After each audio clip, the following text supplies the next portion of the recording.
Good evening, ladies and gentlemen. Your attention, please.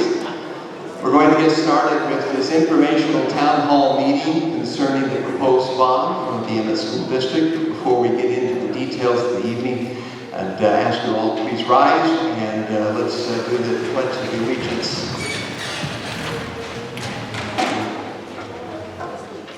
I pledge allegiance to the flag of the United States of America and to the republic for which it stands, one nation, under God, indivisible, with liberty and justice for all. Thank you. Now, I know a lot of you have come with maybe questions. We're going to start this format this evening with about a 45-minute presentation from the school district and from the other principals that will be involved in the bond process all the way through construction. After that is completed, we will then go to the direct questions. We're using that format because I think a lot of the questions you have will have been answered by then. The amount of research and the amount of work that's been done by the various angles will be there. At that point, we will then present those questions, but we want you to present those questions to us in writing. They'll be given to me and I will ask the questions from here. The whole purpose of that is so we don't have 10 of the same questions being asked repetitively. At the end of that time, when we've completed that whole process, there will be some time allotted at the end of our evening where you can make direct comments up to 2 minutes on an individual basis if you so desire at that point. But again, this is to get as much information out there and to hopefully answer some of the disinformation that has already been put out there. So that is the direction we're going to go. I'm going to turn it over now to our Superintendent, Craig Woods, who will start the presentation with most of that information. All right, thank you so much. I'm just going to give a real quick history. This started before I was hired as superintendent.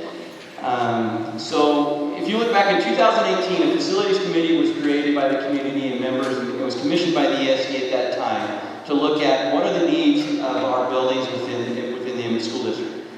That committee met May of 2019. They presented to the board their proposal. The full proposal is here, and it's linked on, and you can get to this link if you would like. It comes up as a different page for me. I'm not going to go through the whole thing. I'm sorry, it's back here. I've got so many opened up. Sorry. So this school district proposal was in May of 2019. Shortly after that, they were looking for a new superintendent, and in July of 2019, I was hired as the superintendent of the school district. The board at that time had hired me let's go back to this page. In September of 2018, they created a second facilities task force that was to look at the numbers and prepare a recommendation for a possible May 2020 bond. So when I was hired, the board that I was hired by put together another task force. That task force, each trustee was selected one community member for this board. They met from October through December.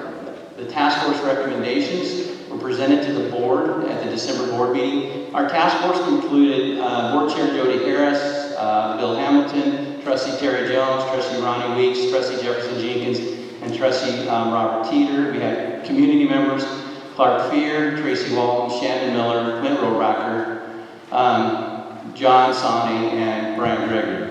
They presented, but they didn't take action. And they didn't take action at that time because we were transitioning to a new board. We had a new board coming in January with just 2 members returning, and they felt it should have been a decision of that board. So part of that discussion of well, actually, let's go back to that. Love how this pops up. The recommendation that committee looked at was to look at facilities. That recommendation included priority number 1 was a new high school. Priority 2 was upgrades to the domes. Priority 3 was facility upgrades to Butte Complex, adding a gymnasium to Butte so we can move it into an elementary. Priority 4 was upgrades to the middle school. Now we also had a plant facilities talk on that recommendation. to look at a $2 million plant facilities levy. These were the priorities. Now, at the time, they also were talking about the oldest school as well, putting $500,000 towards that. So that's what the new board took over. The board that we currently have, minus Miss Jody Harris, who had resigned. We had Zach Higgins at that point. That's what the board started to look like in January of 2020. In February of 2020, the board chose to run the bond in May of that year, and then COVID hit. We had just put it out, the resolution that we were going to run a bond for $64 million to complete the priorities that were listed in the buildings, and then COVID hit us. And so we quickly turned around. The board said this is not the time to run it. So in March of that year, they pulled the resolution at that point and said we need to wait. So then we went back to the drawing boards as far as looking at what do we need to do to fix our facilities, what do we need to do to make sure we can maintain the facilities we currently have. Through that, we started to look at historical data, and we were looking at it all the time. I just wanted to kind of pull some of the data and share it with you. So what we started looking at is our historical student count data. In 2015, we had 2,801 students in the district. That's a student count, and we ran the student count from the second Monday in September through the end of March, and we did it each year to be consistent. You know, it's not an ADA, which is an average daily attendance. It's our student count. That's how many students are in our district at some point for whatever length of time. Okay, they could be there for a week, they could have just came in, or they could be there the entire time. You can see we've had a fluctuation between 2015 and 2,800 to 2,852 in 2019. When we look at 2020, our numbers dropped to 2,786. Part of that could be due to COVID because in March we shut everything down. You can't tell exactly where our numbers are. But our 2021 numbers at 2,799 is definitely affected by COVID. We saw an 8% drop in our attendance, especially at the elementary. We saw growth at the secondary level, but we saw a drop in attendance in membership at the elementary level. That is now, the trend is going back. Our classrooms are filling back up this spring. As we've gotten through the fall, our numbers are continuing to climb. I have students right now that want to come back to the last month of school that have been homeschooled this whole year that are wanting to come back to this last month of school.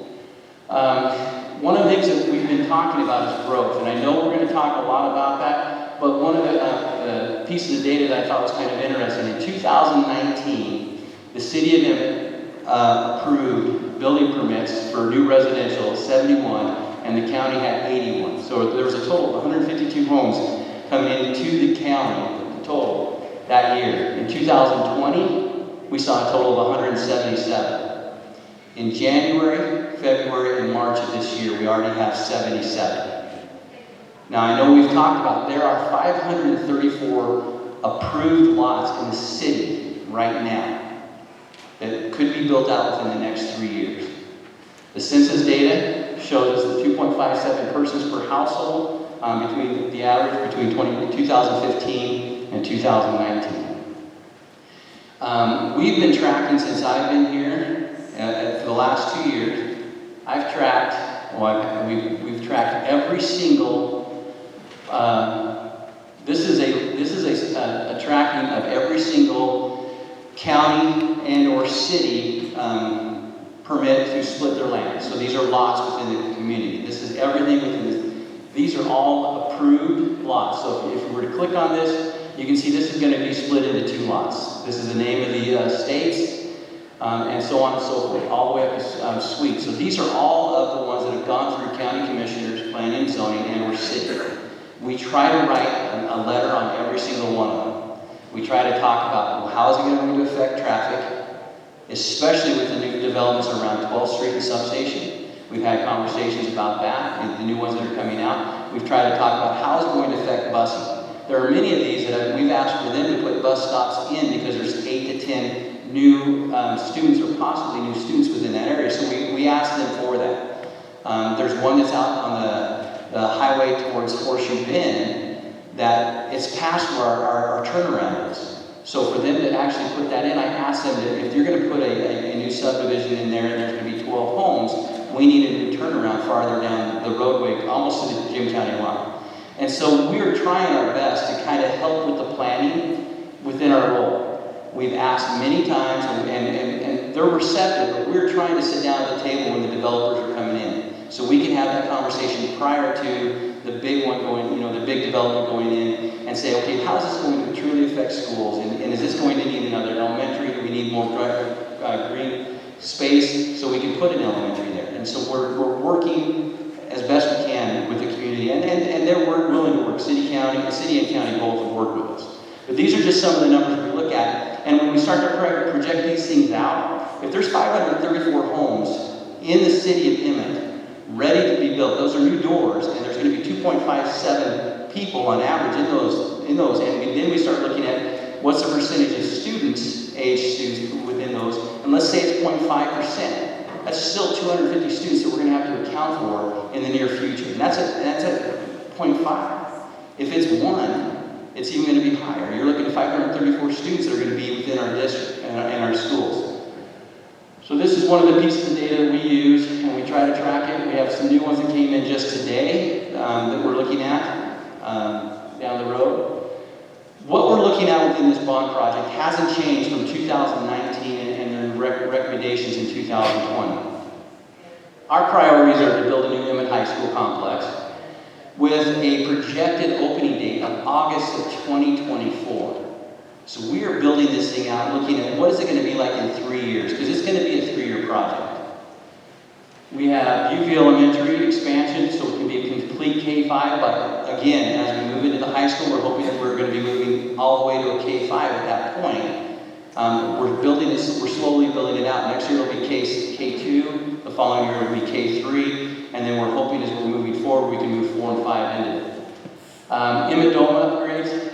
If this bond passes, we are not going to wait on many of those upgrades that we need to. So it says present to 2024. The things that we can do in the summers, the things that we can do when students aren't in the building will begin. Okay, from the time we start on this project, we're going to start out. It's not just about a high school. Okay, it isn't. Okay, Carter and Shadowview and Butte Elementaries, we're going to start from the beginning. We're going to be looking at, again, what we prioritize are safety and preventative maintenance. Safety concerns that we're looking at right now are ADA compliant doors within our interior of our buildings, secure entryways, and preventative things at both Shadowview and Carberry are preparing for the new roofs. They are 21 years of age.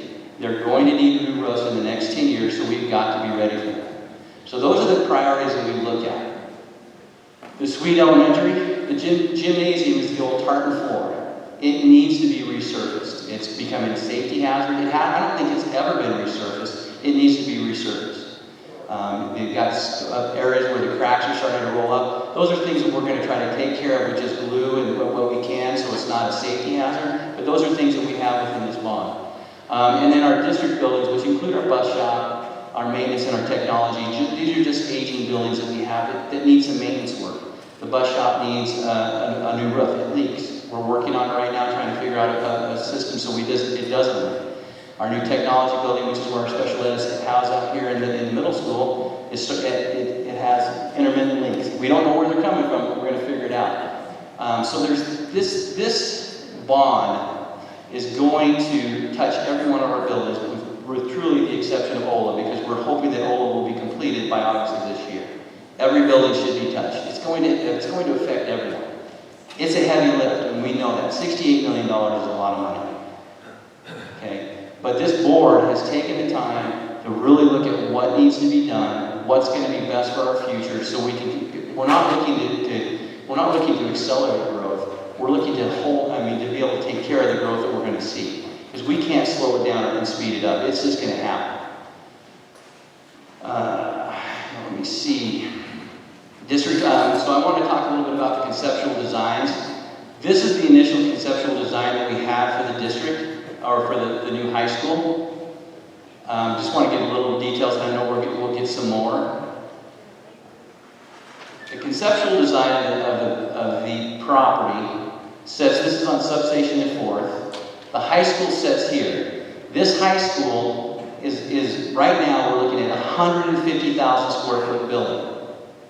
Our current domes are 96,000 square feet with 3 portables included in that. All the domes and the 3 portables. So we're looking at 150,000 square feet in this building alone. With a VOTEC building sitting over here as an ad alternate that's another 20,000 square feet. So this bond is going to if you look at them both together, you have 170,000 square feet of new building. And I know Benetton's going to talk a little bit about the cost of buildings versus facilities.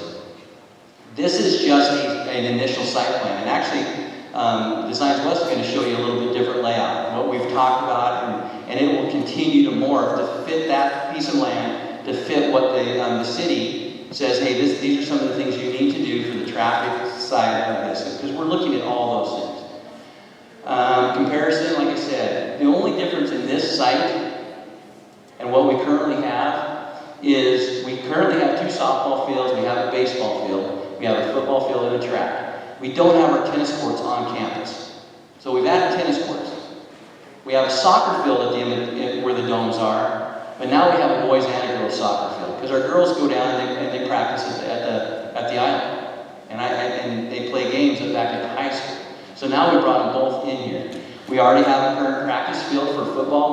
We also have to have a practice field for PE. PE's outside all the time. You know, when the weather's fine, they don't want to be in the gymnasium, so they're outside. So those green fields that we currently have. The only other additional thing is what is known as a practice infield. Because baseball fields take up a lot of area, they put an infield practice in there because we have our JV and varsity that have to practice typically at the same time. Now, one can be on the infield practice field. It's not big enough to do a full game, but then they can switch back and forth.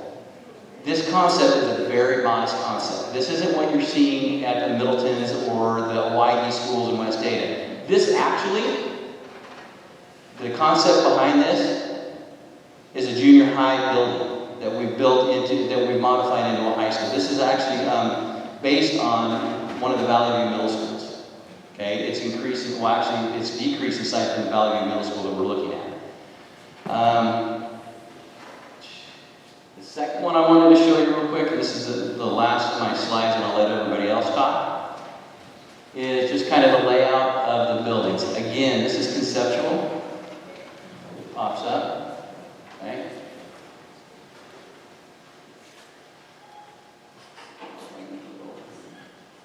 So on the first floor of this building, you'll see that we have what the design is initially is we're trying to utilize our space. Our cafeteria can be utilized not only for the school day, but when there's activities in the gym or when there's activities in the auditorium. It's a large open area right here for a cafeteria. We have an auditorium that seats approximately 590 students. Okay, this is a great auditorium, but this auditorium is used by the middle school every day, all day long. So how can we share it with our high school that has a state champion drama team and 3rd place this year? It's hard to share it. We can't bus people back and forth for it. So one of the things that the building committee had looked at is they wanted to make sure there was an auditorium. Band areas, office areas, and media center is what we have here. This is all the first floor. You have your locker rooms and your main gymnasium there. These are classrooms.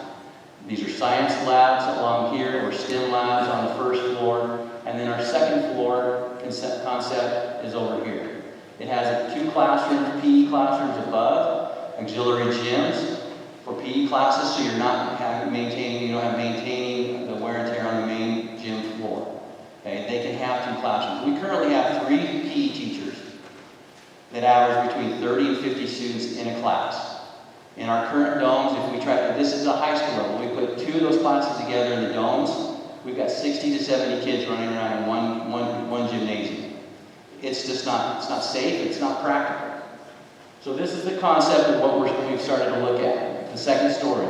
You see here, these are ad alternate classrooms, so our base package is just basically, this is what we think we can get for $48 million.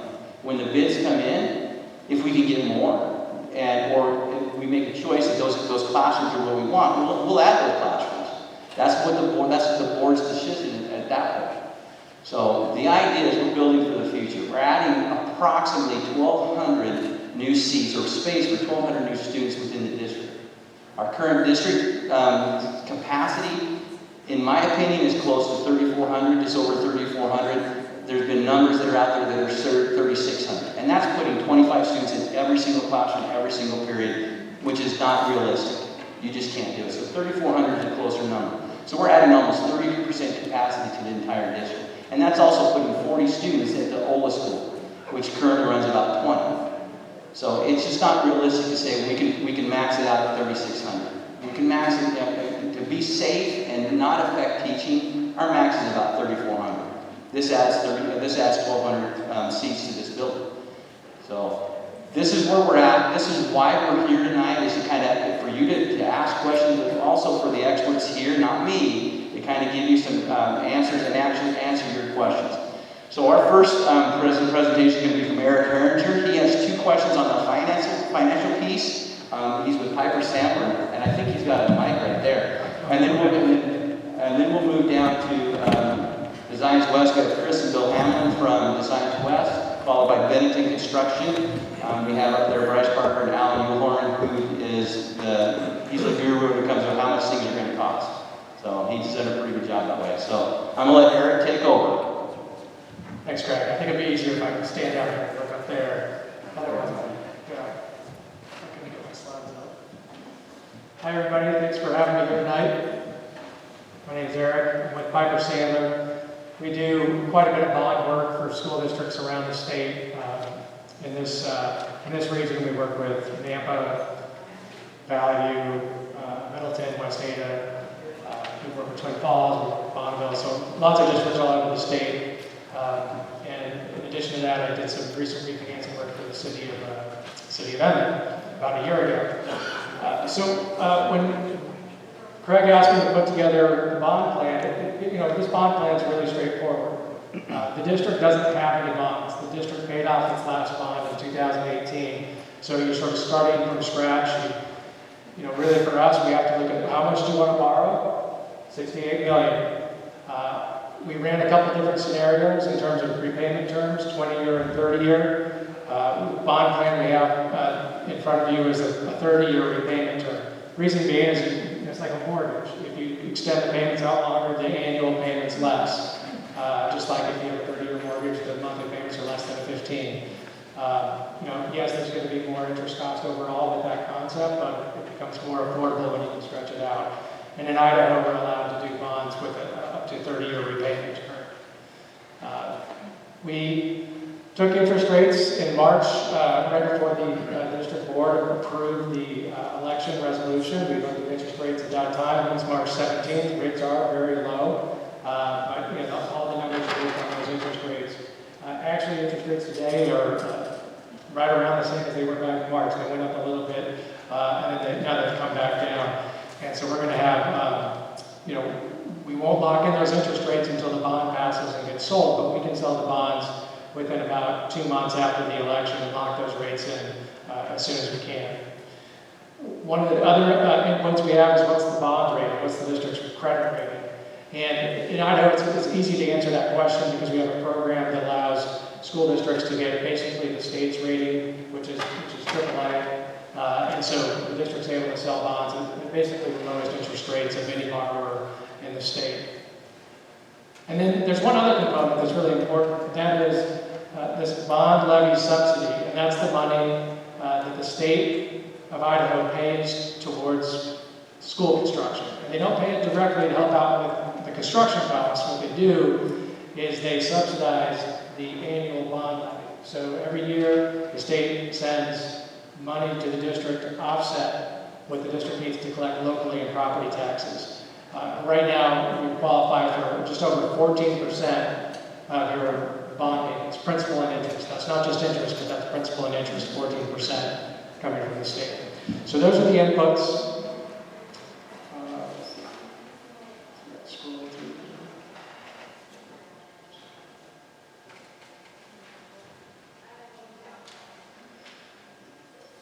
So, interest rate for a 30-year bond, 2.66% on $68 million over 30 years. It's going to be a total of $99.3 million in principal and interest. $68 million principal, $31.3 of interest. The levy equalization from the state roughly 14 million at that percentage that we talked about. So net, what the district would need to collect to pay back the bond over 30 years is the 85.4 million. The number that is in a lot of the brochures is talking about what's the estimated annual cost per $100,000 of market value. And we arrive at that. The math is generally straightforward here. We divide the 85.4 million by 30, because it's a 30-year term, and the net annual payment is $2,847,000. We take that $2,847,000 annual payment that needs to be, that's the levy that needs to be collected because, you know, we've already offset the state subsidy. Divide it into your market value. Idaho code requires us to use the current, most recent market value, which is a year old now. That's the September of 2020 market value. We won't have a new market value until this September, but that market value is reflective of January 1 of 2020. So there's already been more than a year's worth of new construction and growth that's not included in that 1.469 million. I'm sorry, billion. Your tax base is 1.469 billion. So we divide the 2.8 million into the 1.469 billion, and you get a millage rate of 0.00194. Multiply that by 100,000. And you get $194. So that's where that number comes from. That's the math. The monthly cost, you know, we divide 194 by 12, and we get $16.14 a month per 100,000. The daily cost, 53 cents per 100,000.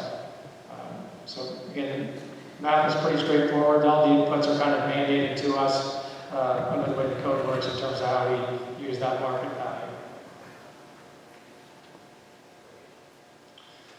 So I want to talk for a second about market value because your market value has been growing, and I think that's sort of obvious to everybody with all the new subdivisions that are coming in, and that's new construction, but they're also, as the revalue of existing property and home values are getting higher as well.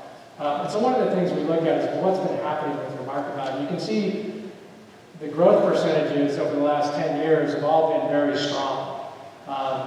But even if I go back 20 years and I take a compound annual growth rate to really come to the average over the last 20 years, it's 5.7%. You know, and that's your 20-year compound growth rate to January 1 of 2020. So it doesn't include anything that's happened in the last, year and 4 months.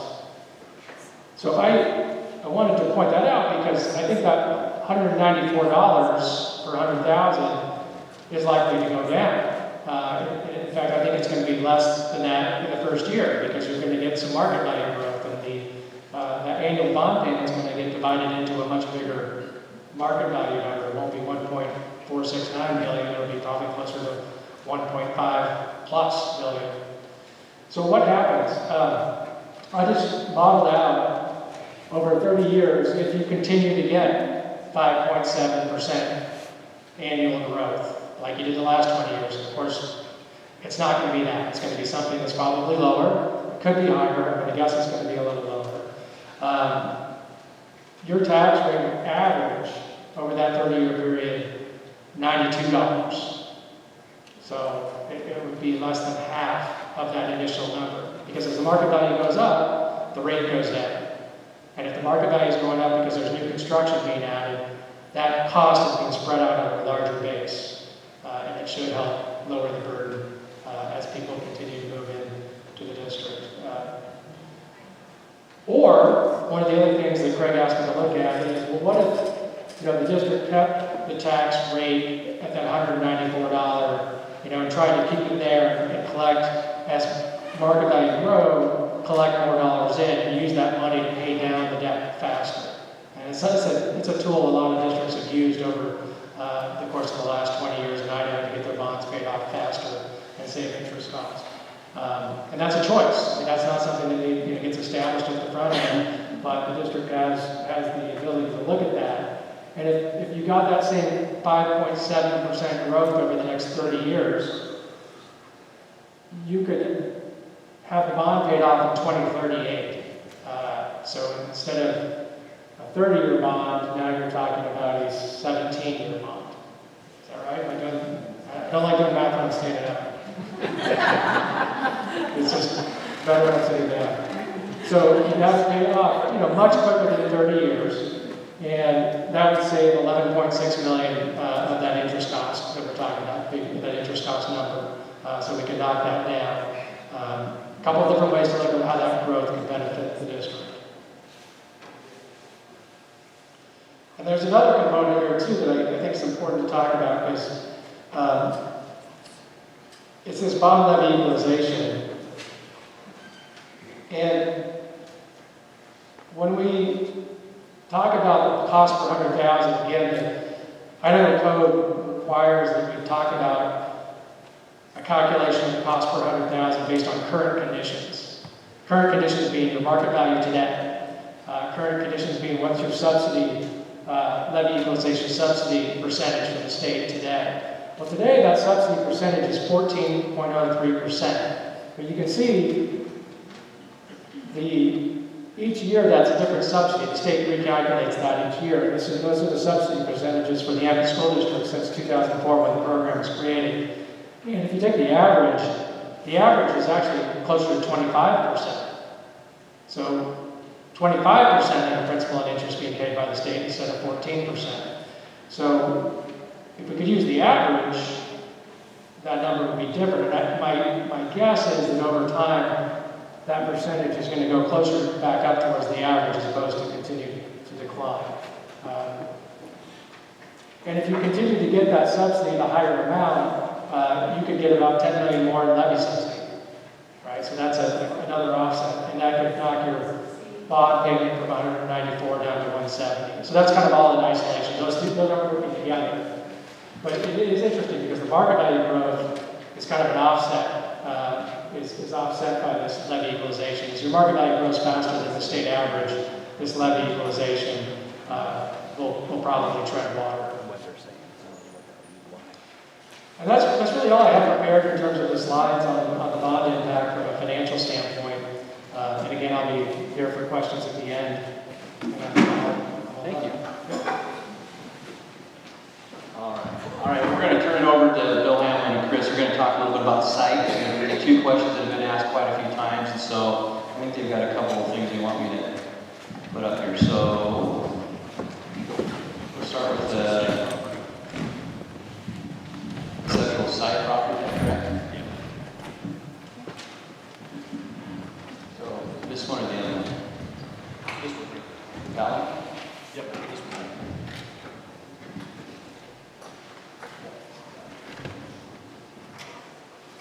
Can you guys see that?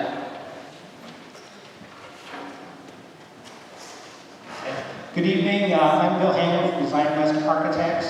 Craig asked me to speak a little bit about the benefits and the concerns for the site that's been selected. So we deal a lot with site development issues with schools.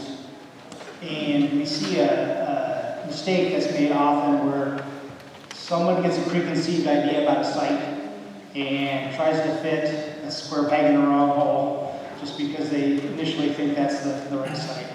I will say that in the case of your project, Superintendent Woods has explored a number of sites.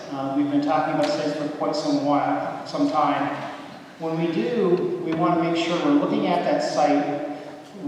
What are the pros and cons once it's developed? So what is it going to take to get it to that point where you can use it for all those activities you want to use it for? And in the case of the site that you selected, I wanted to just kind of talk about the pros and cons of this particular site and why this is the one that sort of rose to the top of the different sites that were being looked at. We've had projects before where we've spent over $4 million just to get sewer to a site, because the site was just in the wrong location. The master plan for the sewer, required so much to happen. And so we're trying to look at the total cost of the site between purchase and development to make sure you're getting the best site you can for your dollars that's going to meet your needs. I'm just going to talk really briefly about the site that's been selected at this point. and why we think it's an appropriate site to develop. I'll start off by saying there's basically two parcels. You can see we've got listed parcel A and parcel B. One parcel is in the city and one parcel is in the county. So we will have to go through a process of annexation, rezone, have a development agreement, those types of things to get it to be zoned properly. But we don't really see that as a huge challenge. That's kind of a natural course of development, and there's mechanisms in place for you to be able to accomplish that. It'll ultimately become a public use district is how it will be zoned, so it'll work well for an educational facility. I'm going to just briefly talk through some of the different utilities that come to the site. If you can see the highlighted line on the upper part of the graphic, that represents Fourth. On the right is Substation, going north and south on the view to kind of orient yourselves. I'll start, you can see some yellow lines on there. That basically represents where power is along the site. There's both single and three-phase power available with good access right around the perimeter of the site. Now, obviously at this point, the design is conceptual. We haven't engineered all the connections and that kind of thing until the bond passes and the design will move forward to get all the specifics. But generally speaking, good access to power. Also, along those same routes, there's access to fiber optics, telecommunications, and whatnot. Particularly, going to be some good infrastructure along Substation Road in the right of way. So that is close by. Natural gas is represented by the green line here. That's a 4-inch natural gas main. Again, very close by the site. And again, I'm talking the overall site development. Chris Bond came to our office. We'll talk more about the specifics of what's on the site here in a minute.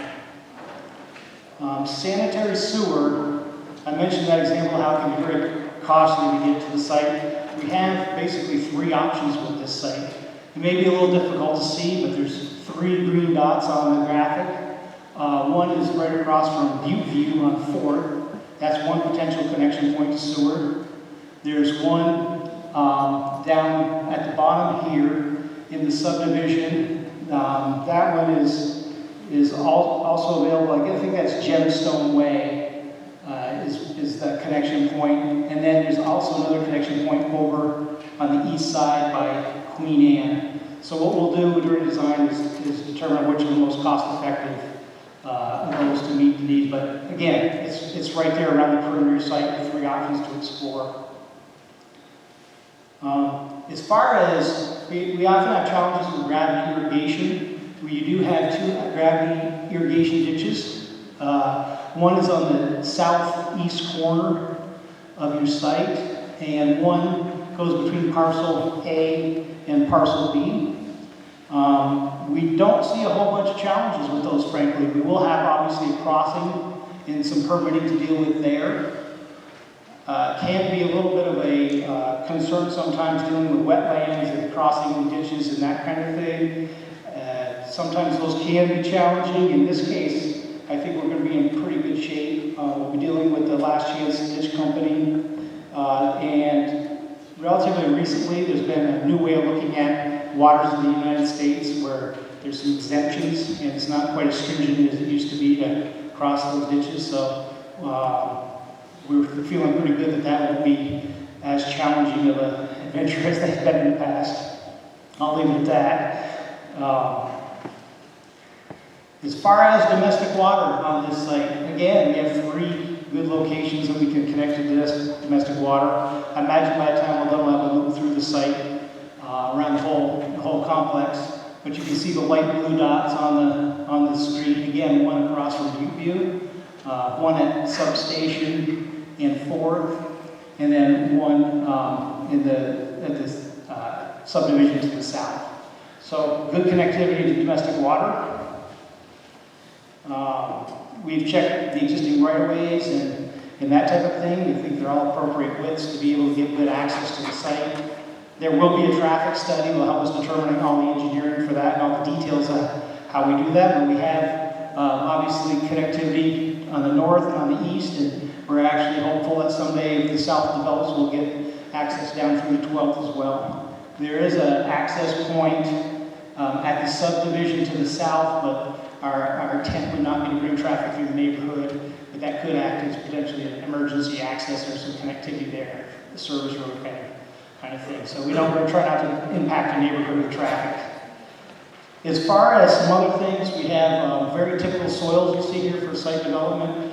Probably what we'll see at the building pad is some of the expansive soils removed down a little ways, and we will bring that back up with structural fill and get a good base for your building. But those are typical challenges we see in this area. Nothing unusual there. So those are basically the utilities that are right there around the site. Everything we looked at seemed like reasonable to be able to accomplish cost effectively, and so we think you've selected a good site and will work well for your project.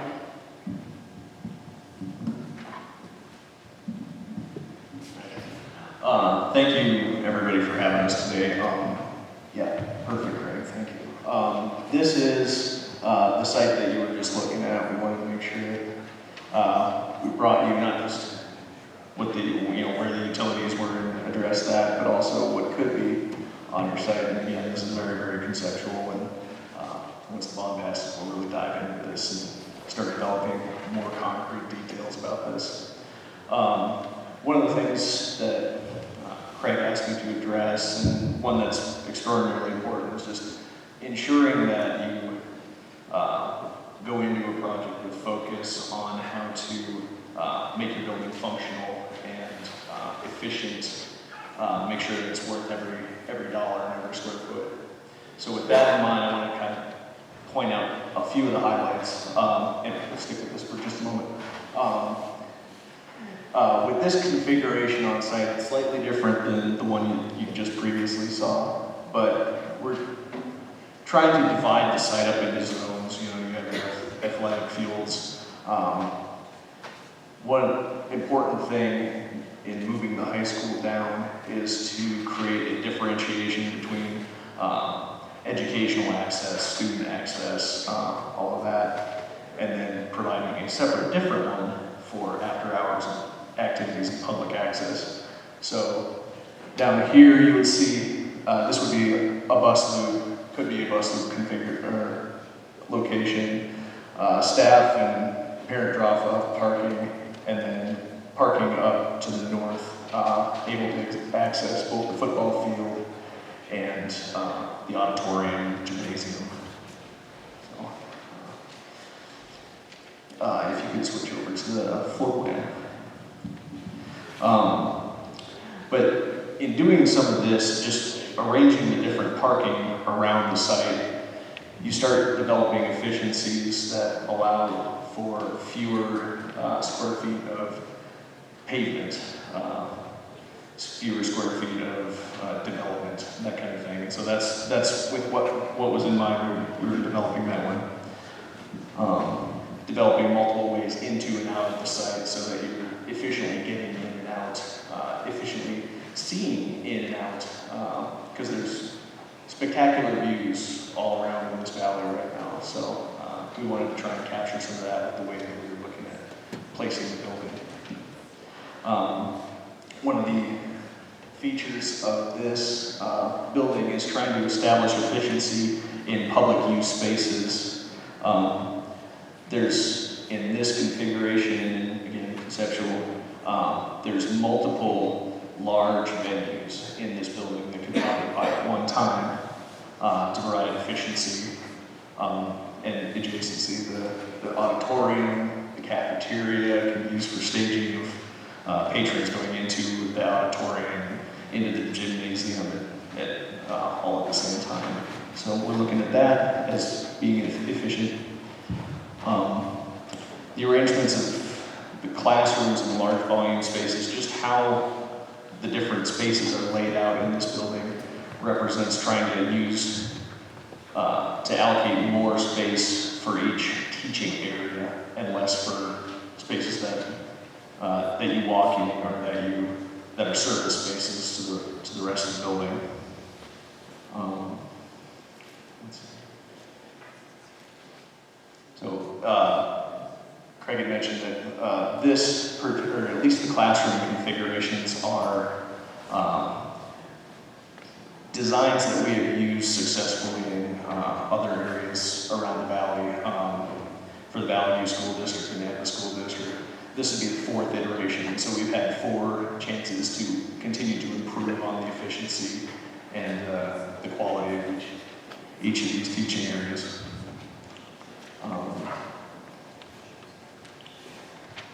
And trying to, making sure that we're saving every dollar we can. We're putting as many classrooms as is required to accommodate between 1,100 and 1,200 students, but then at the same time being able to, instead of build a whole new school in the future, just add on teaching spaces. So that's what Craig was talking about, these potentially being future 6 to 12 classrooms, should they be needed.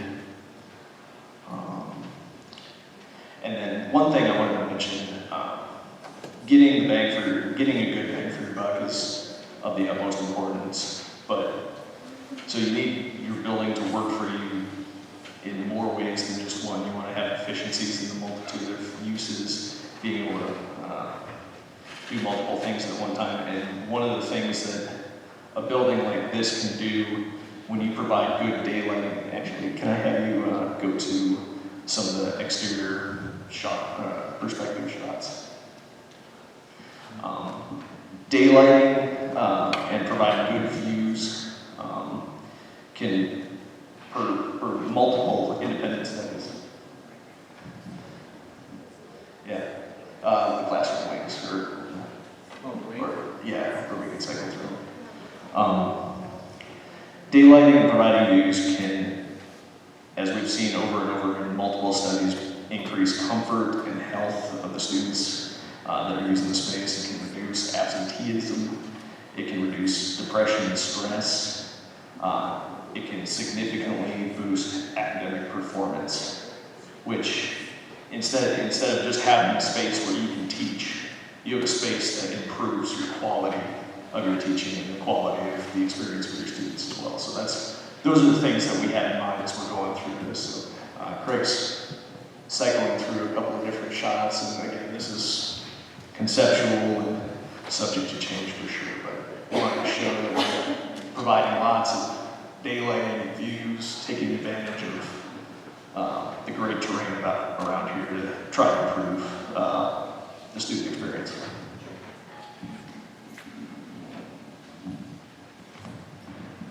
So our last experts will be Bennington Construction, so I'm going to let Bryce answer a couple of questions and go from there. All right, good evening. We're the construction guys down here, so I'm not near as polished as speakers as some of these other folks, but we do appreciate the opportunity to be here. I think this is a great forum for the community to be able to hear more about these projects. They're very important for the community. We've been extremely fortunate over the years to be able to build a lot of schools for a lot of the rural communities outside of the Treasure Valley and the West Valley. And so we just really appreciate the opportunity, and we know how important this is to everybody. And cost, obviously, is always a hot button topic. They're showing you this facility here that a lot of it is a reuse, and it is a building that it's evolved and it's been improved. We're actually under construction currently, wrapping up a very similar facility for Valley View School District. It'll be a middle school for Valley View, Sunview Middle School. And we can attest from the construction side that it is a very efficient building. It works well, constructs well, in materials. It'll hold up well long-term over the years. One of the main questions that I was asked to touch on is just with construction costs really high right now, is this the right time to build a facility? It's a tough question to answer. Since we had the downturn back in 2008 and the economy has turned around, we've been seeing inflation every year, in the neighborhood of 5%. Construction costs will continue to increase over the years. This last year has been an outlier with COVID. It's been incredibly challenging trying to figure out from day to day, different cost increases. We work that into the plan with bids and being able to get materials locked down, throughout the course of construction and make sure that those costs don't increase throughout construction. I mean, everybody's hearing right now about lumber costs.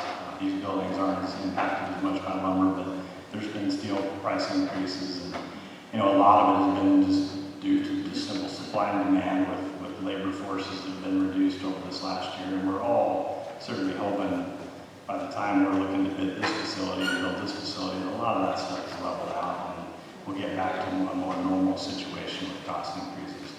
That being said, the budget that's been set up for this facility is appropriate for what we know right now. And going into next year, we'll be strategic in how we get these bids out on the street. Until you have these bids in hand and the board can evaluate them and everybody can make decisions. At that time you can decide what you really feel like you want to spend.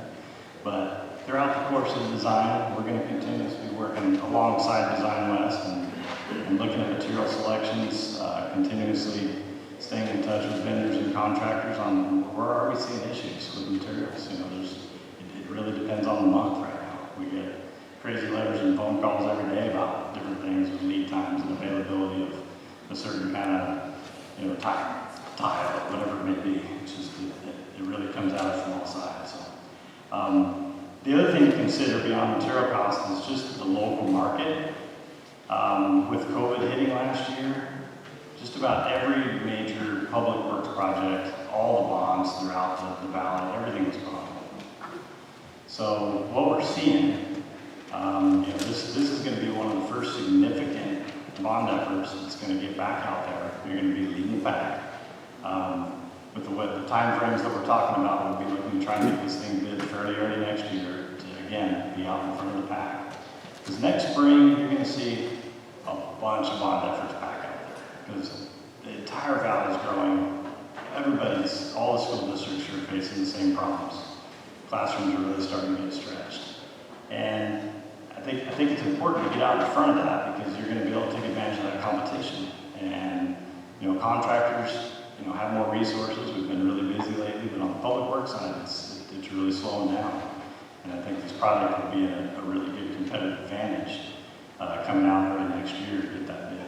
Because I think right after that, you're going to see a really steep curve with everybody trying to catch back up after this COVID situation. So, and then at that point, you've got a whole bunch of projects on the street, and you've got limited resources in the valley with labor, with equipment, everything. So I do think we are experiencing some hard times right now with material prices, but I think strategically, I think the timing will be good next year to get this project out of the street a good bit. I think there'll be a lot of folks hungry for a really nice, attractive public works project. All right, good evening. My name is Alan Miller. I do the estimating and bidding and pre-construction side at Bennington. And just kind of follow up with what Bryce said. And Craig, I don't know if you can pull that site plan back up, but another question that was posed to the district related to this high school project like this is, they see a site plan like this and, 150,000 square foot high school on that site, and it's just a small portion of it. And the question always comes up, well, wow, what are we spending, the rest of that money on, in comparison? We built a number of high schools, we've developed a number of sites this size and larger, and that high school itself has over 90% of the cost into that building. The site development, as far as the sports facilities and such, usually averages about 8 to 10%. So Craig had asked them to help alleviate that question as far as how much is really spent on those things.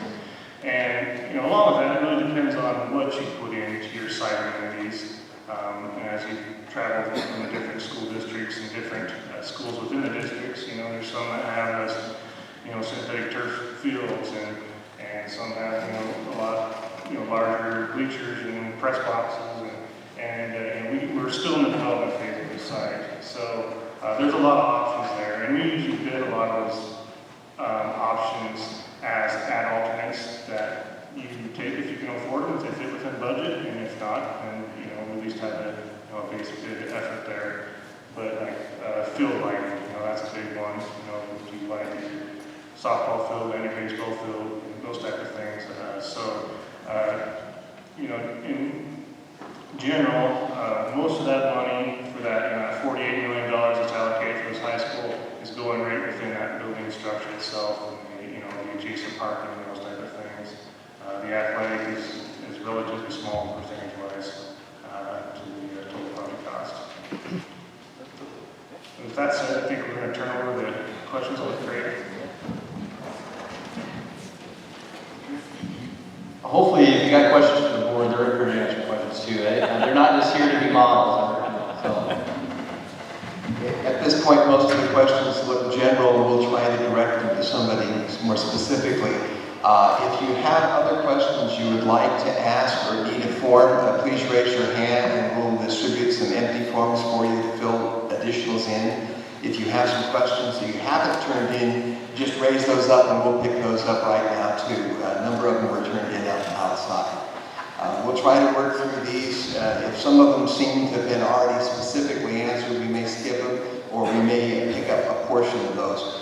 When we're all done here tonight, we're going to take a look at questions that maybe didn't get answered, and we'll continue to look at those at the next meeting. Some of those will try to provide some answers in next week's edition of the paper as well. So we can try to answer as much as we possibly can so you can make as informed a decision as you possibly can.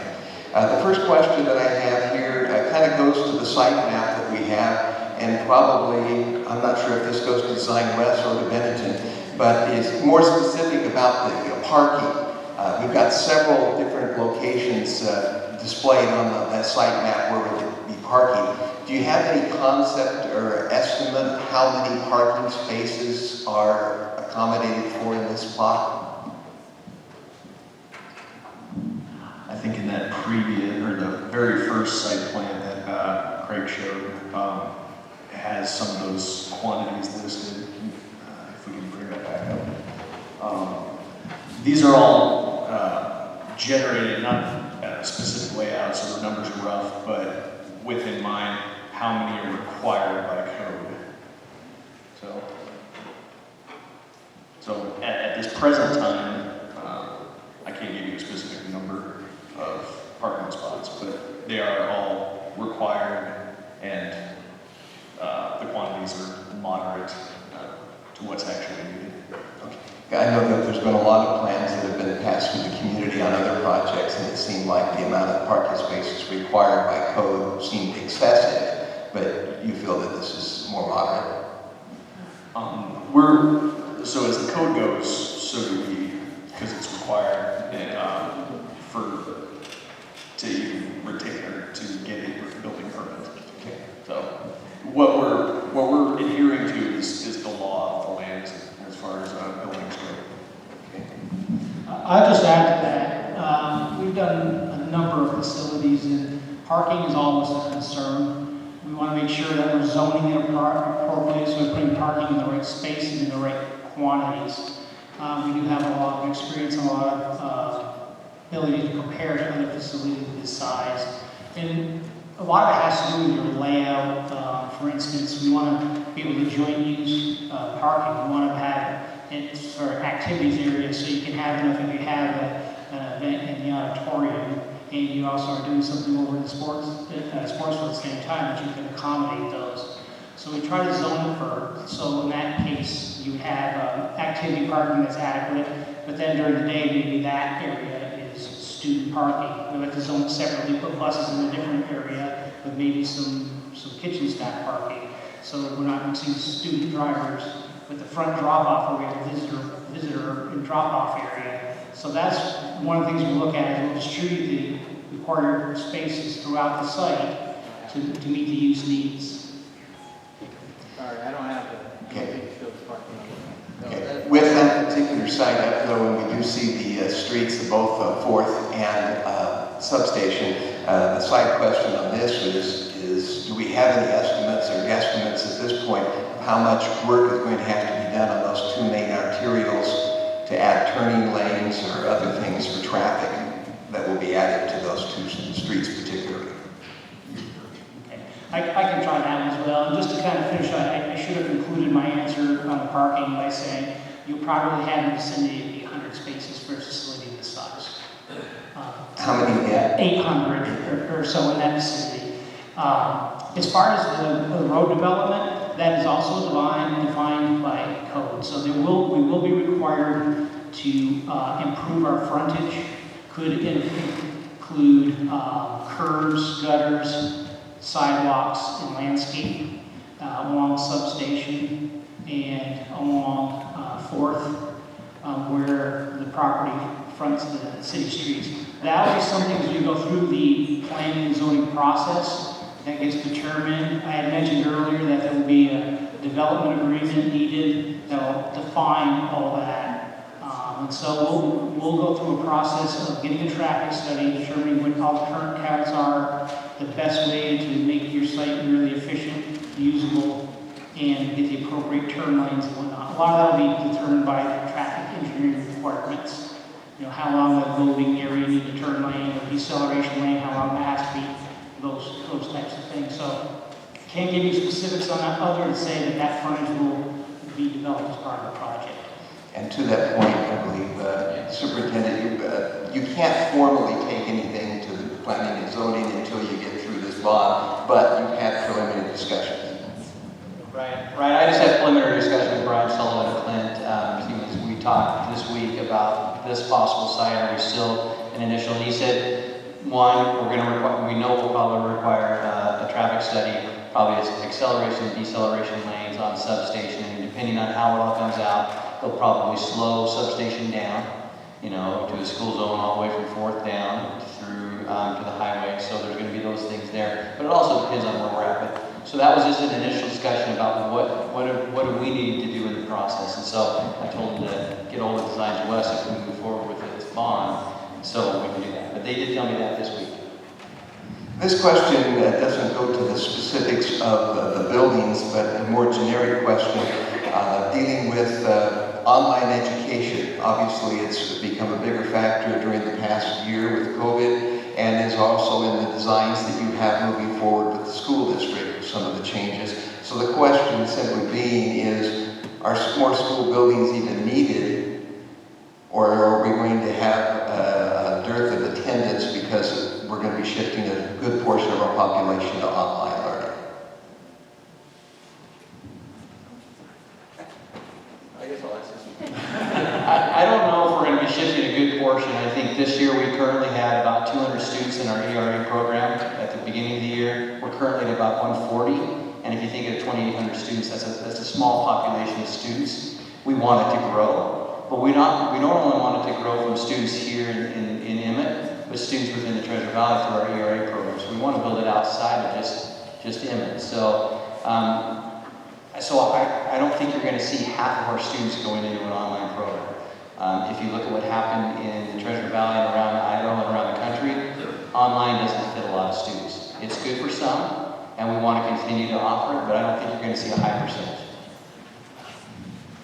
I have a question here that deals with a change in how education is funded to cause the need for levies or bonds.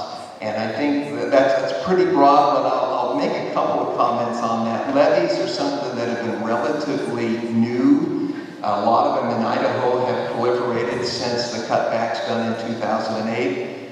Bonds really don't have much to do with that, because as long as I can remember in the state of Idaho, bonds are how schools were built, because schools' responsibilities, the buildings are the local responsibilities. They've never been paid, as some states do, for example, Wyoming, out of an energy fund.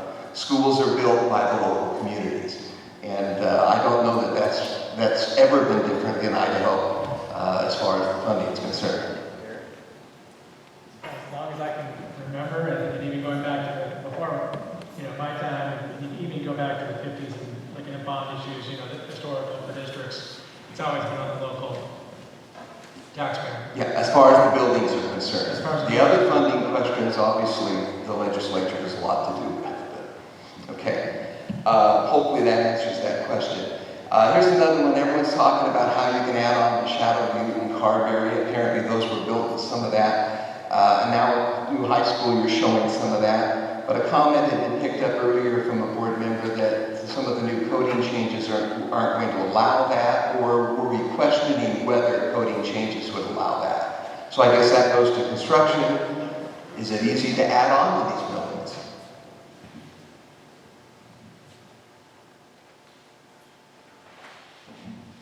I'm not familiar with the existing schools. I believe, is it Carberry? I believe it's Carberry that it was designed to extend those wings out. This particular facility, that's part of what we were planning to do. Like Alan mentioned, you would have the additional classrooms drawn as part of the building package, and that would be bid as an ad alternate. So when you do get the bids, the hard bids, you would have an opportunity at that point to know what the costs were at that time and make those adjustments. If you don't end up making those adjustments, we just have the building designed to where we can add on to it easier later. So we're planning for that with sewer, with water, with all the services, and then you leave your foundations in a situation where you can get back to them and tie in things of that nature. And generally, it's fairly easy to come back later. The problem is logistics, because you're kind of limited to summers or you're interrupting the school day. So. This question probably comes back to you a little bit. The question is, why are we building a new school when we can grow by nearly 1,000 students with what we have? And so I'm not sure where that data is coming from, but do we have the current capacity to handle additional 1,000 students in the school district with our current facilities? No, I think I answered this question earlier. I mean, there's numbers that are out there that you can say you can go to 3,600, but if you look at that, that's unrealistic. That's like I said, putting 50 students in OLA to get to that 3,600. A more moderate number is 3,400.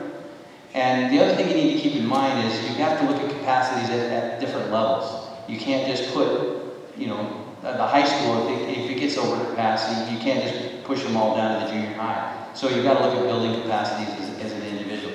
So the extra 1,200 that we're adding is to give us flexibility for the next 20 years. Okay. So currently we're at 2,800, right there. I would anticipate we're going to see growth next year. We've been seeing about a 3% to 4% growth when you look at it at the beginning of the school years. So if we see growth like that, we're going to be at 3,000 very quickly. Okay, and we're currently at 755 in the high school. Yes, we could probably pack close to 850 to 900 if we had to pack them in there. That means teachers don't have a prep period. Their classroom is used for another class. And that's why I said a realistic number is 795 to 800. We currently have 755 there. So we're almost at capacity there. That's a realistic number where we don't worry about the safety of our kids and we don't adversely affect the educational process. So. This next question sort of deals with that, but it steps away from the academic side of it. It says, my kids now graduated, were active in extracurricular and sports. Please explain the current schedule of use for the one gymnasium and teams during winter sports particularly. So I guess this, rather than the classroom space, maybe Kevin Watson can explain a little bit there of where we are when it comes to activity space currently. Speaking to the question of the gym specifically, so during the winter season we have 8 teams all looking to utilize one gymnasium.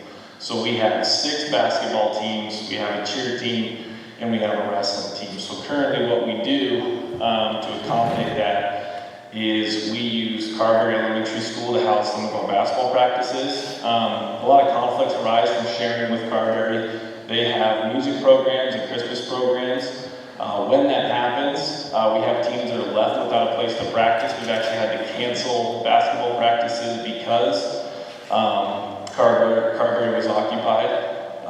Kind of looking at the surrounding schools, just about every single school from the 2A to 3A to 4A level has at least an auxiliary gymnasium to house those basketball teams when we have games. So we have a home basketball game. We're running 3 flights of teams at Carberry Elementary School and they're practicing until 9 o'clock at night. Our cheer team practices in the atrium, which is doable. It's not ideal for some of the larger routines that they do. Our wrestling program, so currently they practice in a wrestling room that's tucked behind an upper set of bleachers. That becomes an issue on the day that they're practicing, when we're hosting a basketball game. We'll have a freshman basketball game going that starts at 4:30. Wrestling's halfway through their practice. The wrestlers are then told, the coaches are told, you cannot blow your whistle during practice because it interferes with the basketball game. We have noise issues. We're not able to extend those upper bleachers when we have wrestling practice, so our capacity is limited. We have to put our band up top. Our visitors are relegated to a very small section behind the home bench. But it is, creating that winter practice schedule is an absolute nightmare. Trying to fit that many teams into one area, it's just not doable. And any time that we miss out on practice time, it's really unacceptable in terms of we want to have competitive sports programs. We have to maximize our potential, maximize what the opportunities we're giving our students. So canceling practice because they have nowhere to go, to me is really unacceptable. So having multiple gym space allows us to create practice times that are going to get the kids home by 7 p.m. rather than 9 p.m. That creates a whole other academic issue, homework, family time, dinner. It's extremely disruptive to be practicing until 9 o'clock, 9:30 at night because we have nowhere to put our teams. STEM education, very important for today's graduates. How do the existing facilities accommodate technology, science, and vo-tech classes at the high school? And I guess to you, how are those accommodated in the new designs?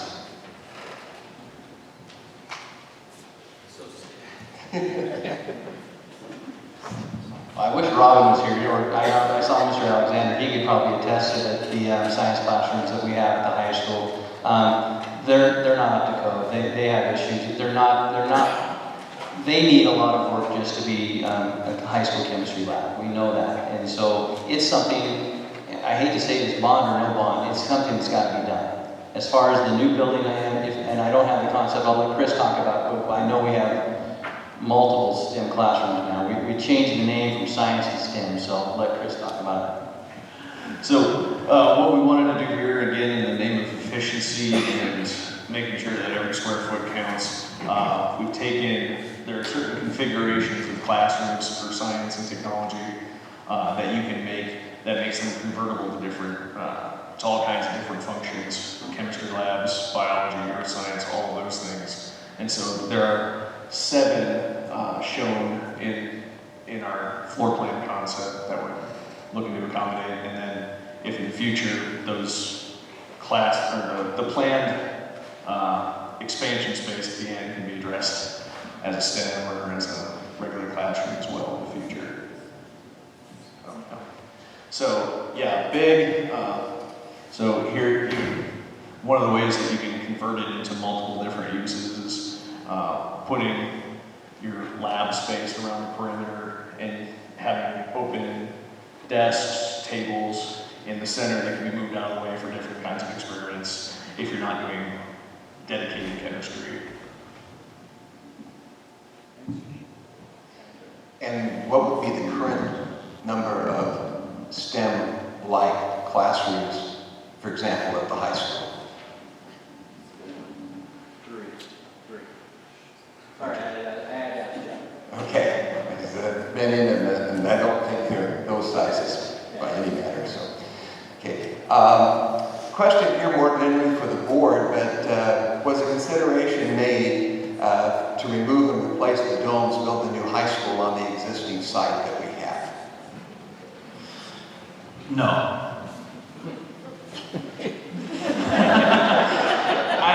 I love this question. The domes, I don't think anybody in this room would say that they're an aesthetically pleasing building.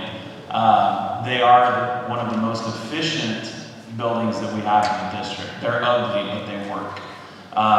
Included in the bond are some safety upgrades that we want to do to that building a storefront to secure that front entrance. Adding windows to the building would be fantastic, but it's cost prohibitive and would not be the best use of money. The school is ugly, but it is structurally sound. It is well equipped to handle junior high duties. It does not make sense to waste taxpayer money to raise them, bulldoze them, and build in their place. The campus would be too small to have the adequate parking. I'm sure most of you have visited on basketball Friday night or a football Friday night and trying to get out of that parking lot is a disaster. So we would not be able to build this kind of facility with the kind of things that we need to be competitive at a 3A school district, with other 3A school districts. We wouldn't be able to build this on the existing grounds. It's about half the size it needs to be. And again, it's a great building. It's structurally sound. It works great. It'll be fantastic for a middle school. With that in mind, though, there is concern that the domes don't seem to be safe if there's ever a fire or a school shooting, according to this question. So the safety of our children should be priority number one. Why would we put the middle school students in the domes if they weren't truly safe? Well, I didn't build the domes, but I can tell you there's enough concrete in there that if that thing, I don't think there's anything to catch fire. Really, there's not much in that building to catch fire. So when we look at the fire side of it, I don't see the safety issues there. We did address the safety issues we have addressed the safety issues of secure entryways. Currently, our kids have key cards to get in, they have to buzz in to get into the building. Within this model plan, we actually will add a new entryway to the domes. So there'll be actually a building outside of it that'll be attached that people will walk into that. That'll be the office area to go into the domes themselves. And so that's part of the plan, is to secure that building. No building is completely safe. There's always going to be some issues, and especially the more modern you get, the more safety things you will have in the buildings. But this dome, again, is efficient. I honestly, I'm racking my brain thinking, what in that building would burn other than the paper in their lockers or whatever. But there's not much in the building to burn. So I know we can have a grease fire in the kitchen. Not that that would ever happen because they keep it clean, but you never know what can happen. So I hope that answers your question. I think this will go to Eric. The question is the $13.9 million from the equalization fund. Is that money, quote, in the bank? If we were not to get that much money, or if the state, changed the procedures on that, is that back on the taxpayer then? It's a good question. Ultimately, is it in the bank? No. It's money that comes in each year for the next 30 years. I would say that the variable is this formula that gets recalculated annually. And if the index goes lower, which would mean, the whole formula is based on the market, three components relative to the statewide average. Market value per support unit, so market value per kid relative. So are you growing faster than the statewide average or slower? If you're growing faster, you could potentially receive less money. The other two components are the unemployment rate in the county versus the statewide average, and the per capita income for the county versus the statewide average. So it's kind of an affordability test that they look at every year and compare each district to the statewide average. Now, I would expect that you will continue to receive subsidies at least at that 14% that you're currently at. That would be my judgment call. The state has funded this program since 2004 when they created it, throughout the last recession when it was really tough for the state to come up with money for a lot of things, but they kept the money in that program fully funded. So I don't see the state pulling the rug out on this, but it is a risk that the money may be less than what we're showing there. So are you saying that money currently would be considered somewhat within entitlement fund money? It's not something that has to be approved each and every year by the legislature? I believe that there's a continuing appropriation around it. That might be an inappropriate way to say it, but the one question that was asked was, well, we might get rid of Powerball. And if we get rid of Powerball as a state and don't participate, that's less lottery dollars, and is that going to hurt the program? Well, the program's never been 100% funded by lottery. It's one of the funding sources for the program, but they also get funding from tobacco tax. And in fact, this year there was in the funding bill that was recently passed, there was an inclusion for the first time that if the money owed through the program was less than what was appropriated, that they would go to the Public Education Stabilization Fund to make up the balance. So as a way to make sure that all the payments went out 100% in full. So is it in perpetuity? No, state can always take it away. But I would say that given the track record to date, I'd be very surprised that they would take it away. In the bond numbers that we've been looking at, how much of that includes water, sewer, electrical costs? I assume that's included as far as the construction value, obviously not the ongoing cost on a monthly basis for service. As far as that covers the budget? Yes, that is included in the budget. Okay.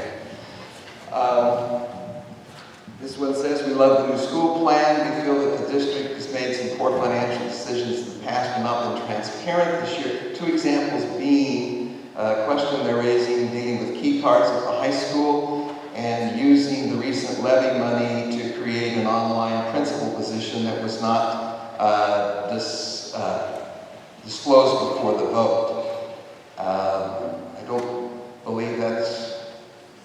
how do you know the money won't be spent elsewhere? So the online principal was not...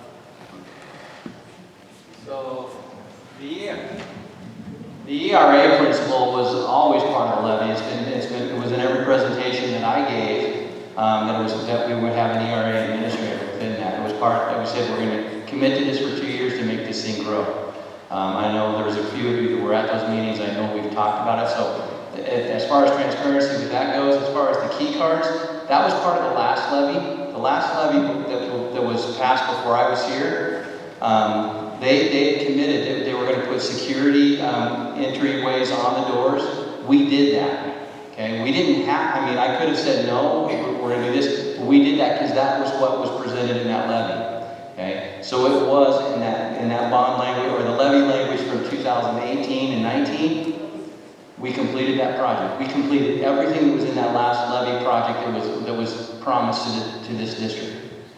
We completed the track project, we completed the roof on Sweet and Ola, or not Sweet in the middle school, and then the secure entryway. We actually had enough money within that secure entryway when we bidded it. We also completed Sweet has a secure entry as well, as the middle school has a majority of it done. We're just waiting on funding to complete the new entryway out here, and all the digital's already there. So those were things that we've been discussing since day one, since I've been here.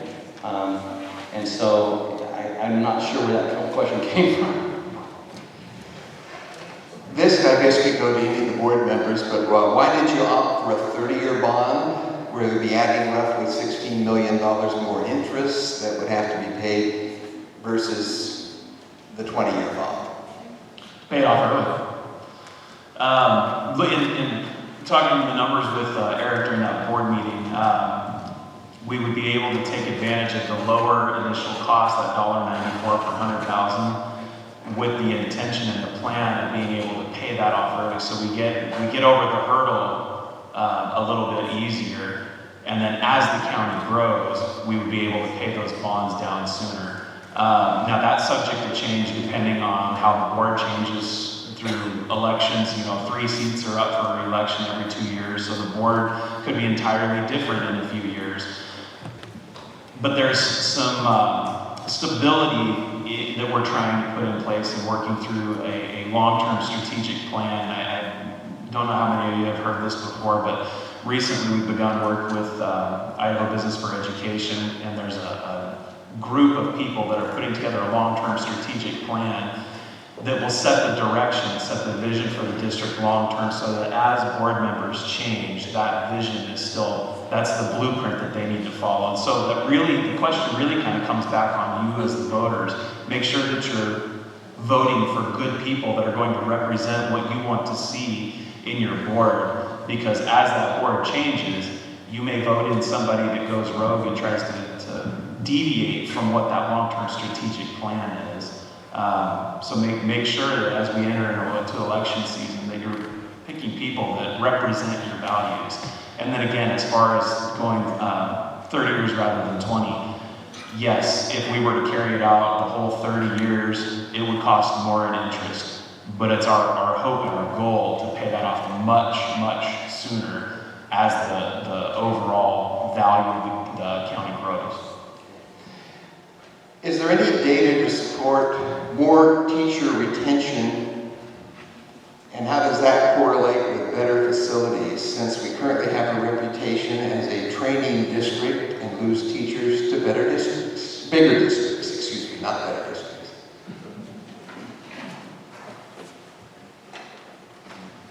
I don't have any actual data when it comes to teacher retention as far as what a building will do. I think that the more important thing is the exact same thing that I said in my first meeting to all staff. It's the relationships you build with your staff. It's the relationships you build with your students. It's the relationships you build with the community. That's what's going to retain teachers. Okay? Most employees don't quit. You know, they don't quit the job. They quit the employer. Okay? And that's how I look at this. And so it's the relationships that we build, and we're trying to hold on and retain those teachers and let them know their value. And that's on me, and that's on my administrators, and that's on every teacher within this district, is to do that. Buildings aren't, I've said this many times in the building meetings, it's not the building that makes the education. It's the people inside that building that make the education. It could be the oldest building. I mean, Ola is a 1910 building, and still some of the best education goes on there. Butte was built in 1967, I believe, and right now I see some of the great education going on in those classrooms. You know, so I don't have data. I can try to find some data on that, but I'm going to tell you right now, retention is it's not because of the building. It's because the employees feel that they're valued by their employers. So this is a question I guess we could go to builders, designers, whichever. Are there any plans to use solar power in any of these plans, or any other green type of innovations?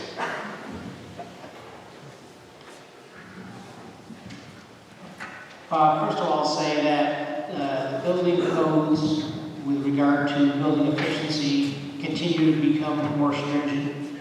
Basically, every 2 or 3 years we get updates that increases requirements for energy efficiency. So the buildings are getting more and more energy efficient. We like to look at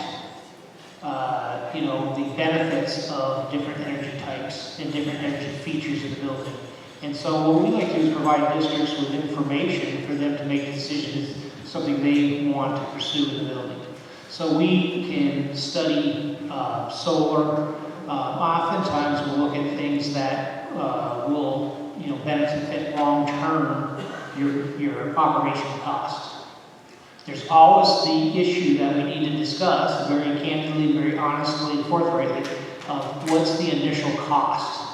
What does it cost you initially to put those features in it? Maybe you can prove it's a benefit over 10 years or 20 years or whatever it is. That's going to be part of your analysis. If I can afford it initially, what feature of the building am I not affording? Is there another, couple of classroom spaces I could have had? It's just a discussion you have to have to see what's the best fit for your community. And during the design process, we will discuss alternative energy systems. I will say that for some of the options that are out there, without some subsidies to support, it's sometimes hard to make a baseline of that being an immediate benefit.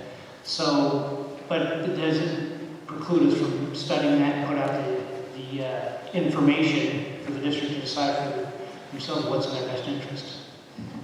This is going to come from me, and I probably shouldn't take the privilege, but I'm going to ask it. This deals with the same question. Went through the energy crisis in the late 70s, and everything was high gas, way beyond where we are now, and everything was about energy. It obviously had an effect on the dome configuration and the selling of that concept at that time. Sometime shortly later, when the middle school was converted, we boarded up a lot of the windows. We removed a lot of the windows because this was going to save us a whole lot of energy costs. What's changed that now all of a sudden we're looking for windows again? I'm going to answer a couple other points. First, I want to back up a little bit on my last answer and point out that one thing that we do together with your construction team is we seek any energy benefit that you can get from Idaho Power. And their amounts of rebates have substantially increased over time. We've been working with them for years. As a matter of fact, when they announced their last expansion of the amount of funding they could put towards schools, they did it from our office because we notify and we seek a large amount of funds from them. We'll look at things like lighting and just different energy efficient measures that match with their rebates, their energy control systems, just different things like that. So that was kind of completing that last time. So towards this one, first of all, it's a balance of things we do see statistically from studies as far as improvement in student scores and things like that with daylighting. We look at a number of things, but given the day we're in with the COVID concerns, we're a lot less about sealing up the buildings and cutting off airflow and things like that. I know we have to heat fresh air we're bringing in, we have to do things like that. So we'll look at systems that really maximize both. We'll get daylighting, we'll get air changes that are appropriate. We like to do air quality sensing in the classrooms. So if there's a small group in the classroom and they don't require this constant movement of air, it can sense the quality of the air and adjust the systems accordingly. So you're not heating a whole bunch or cooling a whole bunch of outside air.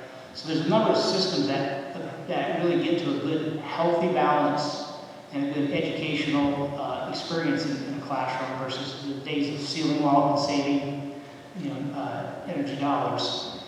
There's a way to still save energy dollars by being, by using new technical systems and controlling those variables. Do we have any other questions that are written up? If not, I'm going to switch microphones and steal one of the cordless ones here. And we're going to take a little bit of time here for anyone who would like, if we can, hold it to about 2 minutes. If you have some input and comments, whether they're questions or whether there's just some insights that you want to provide to this process, we want to give you a little bit of that time right now. So just raise your hand if you'd like to speak. I have 2 questions, and one of them is on the construction site here. I think the construction site is very positive, and one of the reasons is that the water table is extremely lower there than it is as you go down the valley. So you don't have, you were talking earlier that one of the problems is you'd be moving the clay and doing something like that. Simple change. But we could go down here the other side of Mill Street and start to get water on the surface, which would be a complicated change. And I'm just saying that's positive for this location, but you don't show that in one of your positive situations such as sewer and water and the rest of it. And I think that's an extremely positive. Is it or isn't it?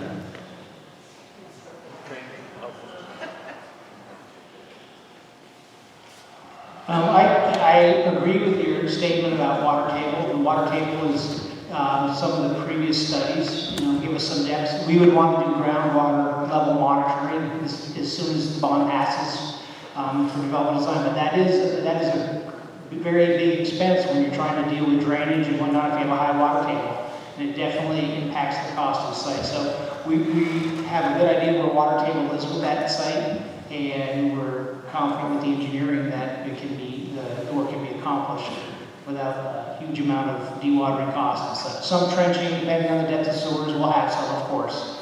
But as far as the building pad, things like that, I think we're in good shape with that site.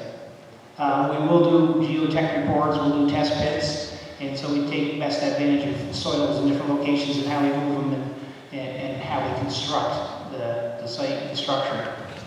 But that is a positive with that site versus some of the other ones we've seen. Mike, can I give a second question?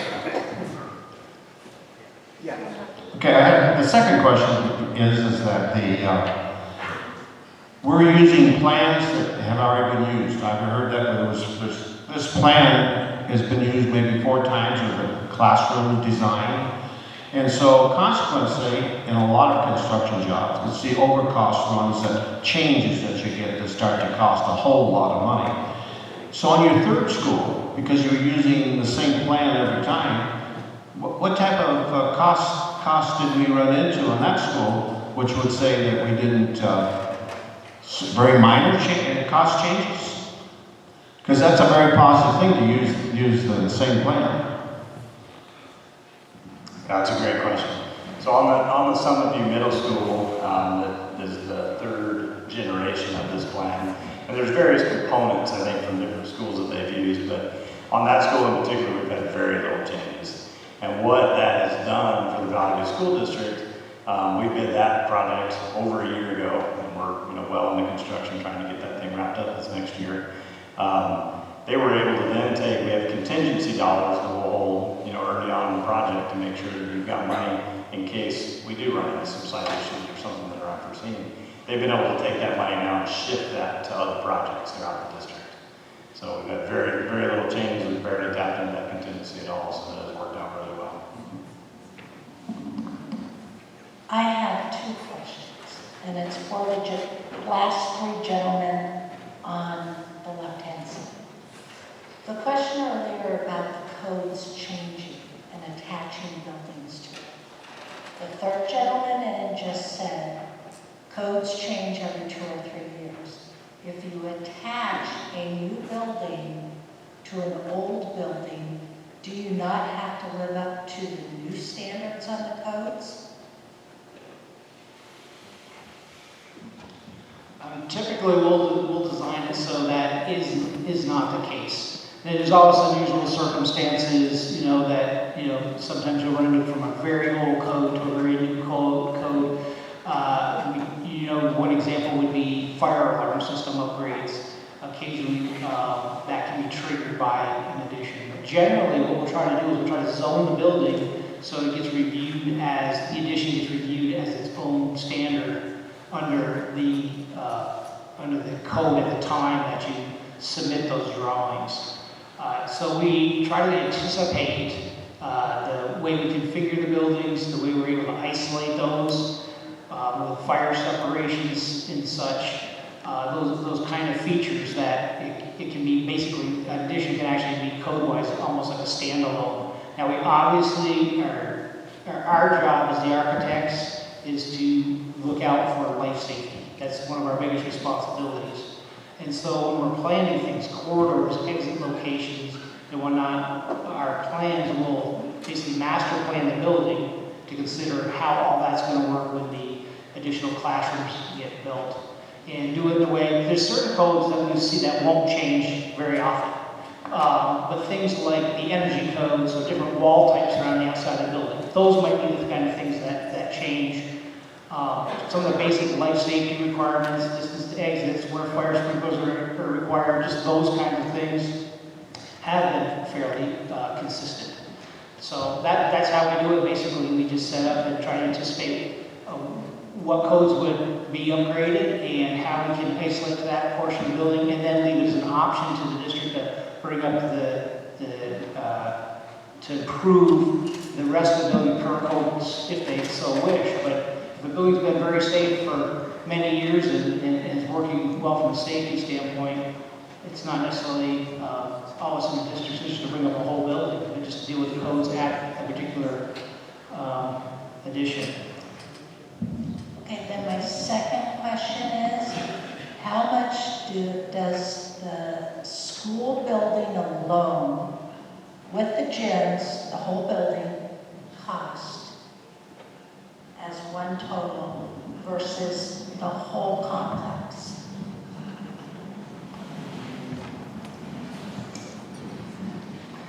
Now you're really challenging that one here. So out of a total of 48 million, I would say the building portion of it would be, without the parking lots or anything, just the building structure itself would be, 40 of it probably. By the time you get in there and do the site work and parking lots, landscaping, the roadway improvements, utilities, that could be, in that, out of 48, I'd say that could be, 6 to 8 million of it. So a good portion of it is just that building. That answer your question? So you're basically saying it's $4 or $5 million to build the sports section of it? Correct, yeah. On the last couple of high schools we did, just depending on site size, they 10% number I was giving you before, yeah, roughly the athletic portion of it, was, in the 4 million range. Bigger high schools, it goes up to the $6 or $7 million range potentially in today's costs. And then the remainder of that other, 10 million would be into just the parking lots and the site work and all the utilities, most things, yes. So I have a statement and then I will end with a question. Statement is that when you look at the growth in the Treasure Valley, by numerous publications, you're seeing that it's one of the fastest growing areas in the United States. That Boise and the surrounding area are outpacing the United States growth tremendously. And that's, with that, I would say, that's another statement, is that the growth, and we're in that impact zone, we're on the fringe of it, and as it continues to move out to the epicenter, which is Boise Meridian area, the growth is coming. And so a question that I have is Lewiston High School worked for 10 years to attempt to pass the bond. And I don't know if anyone on the table is familiar with that. And they finally passed the bond within the last year. There's a former Emmett teacher that's an administrator in that district now that has forwarded on some information just to what that cost is. So my question is that if we assume and we accept the fact that the growth that's coming is inevitable, and that within the district from a student count based on households coming in, the information that Superintendent Woods provided regarding the building lots that I anticipate will be built on, they're not just going to sit as empty dirt and empty lots. With that, what would you anticipate? You having built schools, you have been an architect for schools, and you have funded schools. What would you anticipate, if you were going to give a guess, that kicking the can down the road 10 years for Lewiston High School, what would the cost, what would you estimate the cost be? Did that cost the taxpayer by moving it? Again, I think the assumption that the growth is inevitable, that we're going to build a new high school, so at some point within the next 10 years that we have to, or add facilities and classrooms. Can you give us a rough estimate, anyone on the panel, as to what that cost if we move it 10 years down the road? Is today's $48 or $64 million bond, has it become a $100 million bond? Yeah, I think as Bryce kind of alluded to at the beginning of his talk, that, the inflation we're seeing right now is obviously off the charts, but on average, we're still seeing, 5 to 6%. So, every year that clicks by, unfortunately, we've been doing this for quite a while, and it never seems to go down. It levels out. Sometimes it dips a little, but then, it would be Bryce is doing the math right now. But if we set 5% by 10 years, it's another 50% on top of it. And as it grows, yes. So I gotta do this simple way. Hey, Bryce. and to answer your other question, Overall, and we did build Lewiston High School. Say that number again. 139 million. So assuming a 5% inflation for every year, if you went out 10 years, it'd be 139 million and some change. For the same structure. For the same structure. So that would effectively negate the 13.9 million of additional interest. Just as an anecdote, I worked on the Lewiston project since 2004.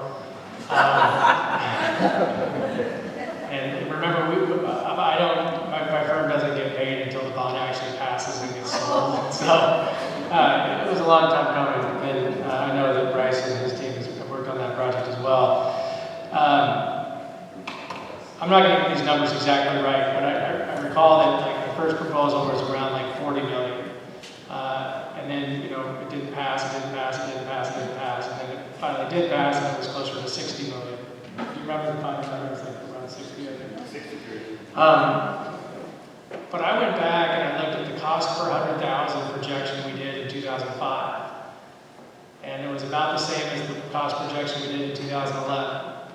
And and it was the same cost projection we came up with in 2018. The bond amount went up, the tax base grew. I guess the point is, you know, the inflation is going to outstrip the interest expense on this. And the taxpayer cost isn't going to get any less per 100,000 by waiting for the tax base to get larger. Because by waiting for that to happen, the cost of the facility goes up. Does that make sense? Just my anecdotal experience from that particular project that you brought up.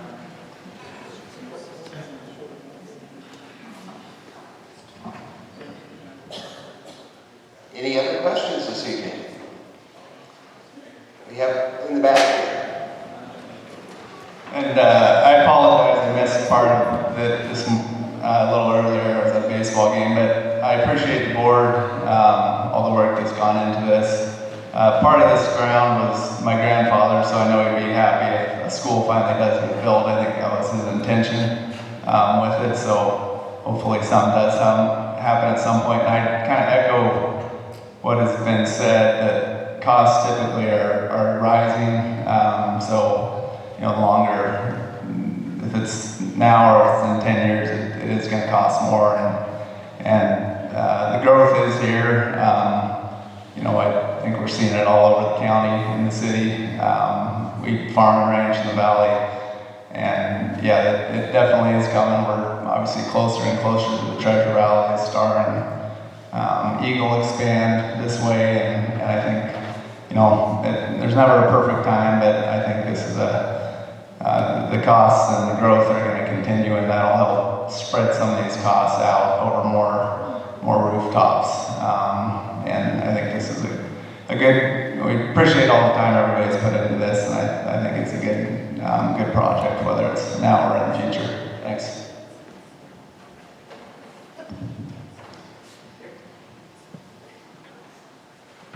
We have one more coming. If you have additional questions that you would like to have us help discover and explore, certainly submit them either to school or you can send them to the newsroom at messenger-index.com, and we'll dig up as much as we can over the next couple of weeks to try to help answer those questions, because we really believe this is that important of a decision, whichever way you go with this, and we want to make sure that you're fully informed, well informed, and quite frankly, not listening to a lot of the blubber that's on social media. All right, so a couple quick questions, and I apologize, I had an opportunity to ask them when they were written. The first is related to, as you guys have been talking about the growth in the community. Have you guys, for one, you may have already said this, but how many students will this house? As it's designed currently, between 1,100 and 1,200. 1,100 and 1,200. So in the future, as Emmett does continue to grow as the nature, what's the anticipated growth of the current student population? And at what point would this be underutilized, or not underutilized, but not big enough yet? I see, we're going to outgrow this long before we pay for it. Correct. Okay. I guess I'll answer that question real quickly. So the nice thing about adding 1,200 seats into the district and not destroying the domes or not destroying this building is we have flexibility. So by remodeling this building, by investing in the domes, we had a high school. So if we see growth that comes at the high school level, and let's say we do get to 1,200 very quickly, we can actually then move our junior high to the dome, 9th grade into the domes, and then use this building as an intermediate school by moving the 6th grade down here, possibly moving the 5th grade up. So it gives us that flexibility.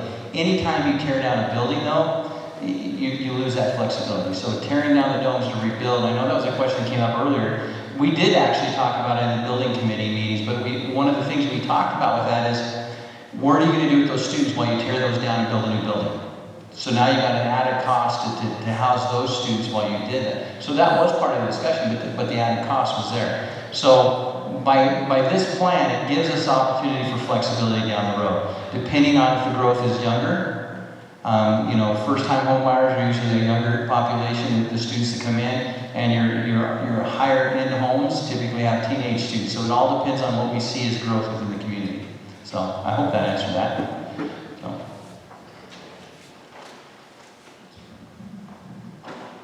I think Superintendent Woods just answered this question. I wanted to know if the junior high or middle school children would go to the high school, what happens to this facility? That was my question. So to add to that, so initially we're going to do some remodel to this building. We're going to heating, cooling systems, start to upgrade the classrooms. We'll transition the Black Canyon Alternative School into here. We're also meeting with the Jim County Rep to see if they can utilize a portion of the building if we only have the Black Canyon students here. There's about 150 students, and this is a fairly large building. Well, the nice thing about it is they can use a portion of the building and we can remodel even while they're in, while we do some of those things. If we transition Black Canyon, as we get it completed, now we have the flexibility down the road where we can transition people into different areas. So that answers it.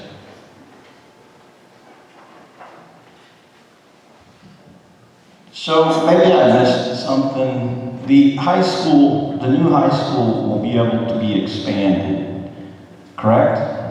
That's correct. Okay, so we have 1,100, say 1,200 kids in it, and growth goes crazy. The way we're planning it right now, how much expansion? Could we add 200 or 100 or 300? Just over 300. So each wing has... So each wing on the end of the classroom wing is able to be expanded another 6 classrooms per wing. So you could do one side with just 6, or you could do both with 12. They get you up north of 300 students. Additional to the 1,100 and 1,200.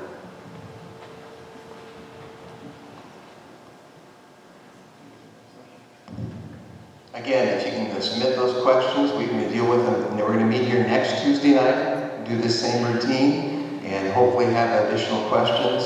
We'll try to have more information. We're working on some more tax comparisons so you can really understand what the real is. I know there's a lot of misconceptions out there of how much tax we paid or how much do we pay, and I don't want to pay anymore, obviously.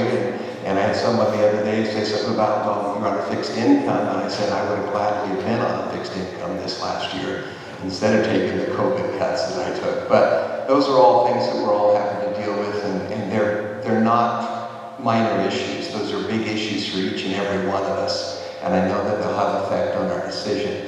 But I also know that in the long haul, the health of a school district is reflective of the future health of the community. And if we're looking to try to move toward or remain a standalone, identifiable community and not just be swallowed up as a friend of mine calls it, venture ghetto, I think the time has come. So I want you to think about those things, but still break it down and look at it hard, because there's no perfect answers. There's no perfect designs, I'm sorry guys, but and there's no perfect construction, because I've tried it myself. But I think it's great to see a turnout here. I would hope that those of you who had questions, invite your friends to be back here next Tuesday night. This school district deserves to have this auditorium full with people wanting the real answers. And so hopefully we can get everybody out here. Thank you. I just want to thank you for each of you for coming. I'd also like to thank the panel up here. They're the experts that when you guys ask me a question, I go right to them and answer it. So thank you guys for spending your evening away from your family.